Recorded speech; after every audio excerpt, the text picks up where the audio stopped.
दर्शको, राजनीती news channel मध्ये आपल्या सगळ्यांचं स्वागत आहे। सोलापूरचे माजी महापौर तथा राष्ट्रवादी काँग्रेस शरद पवार गटाचे नेते महेश कोटे यांचा प्रयागराज येथे हृदयविकाराच्या झटक्याने निधन झालेले आहे। त्यांचा जे पार्थिव आहे सोलापूर विमानतळावर दाखल झालेला आहे।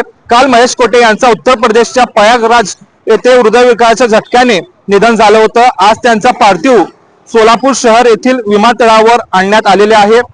हे दृश्य आपण राजनीती न्यूज चॅनलच्या माध्यमातून पाहत आहात। आता इथून जे आहे त्यांचा पार्थिव घरकुल येथील शिंदे प्रशालयामध्ये अंतिम दर्शनासाठी ठेवण्यात जाणार आहे। त्याचनंतर राहत्या घरी मोरारजी पेठ येथे नेले जाणार आहे। सध्या आपण सोलापूर विमानतळावरील हे दृश्य पाहत आहात। या ठिकाणी महेश कोटे यांचं पार्थिव विमानाने आणण्यात आलेलं आहे। राजनीती न्यूज चॅनलसाठी मी फयाज शेख, सोलापूर।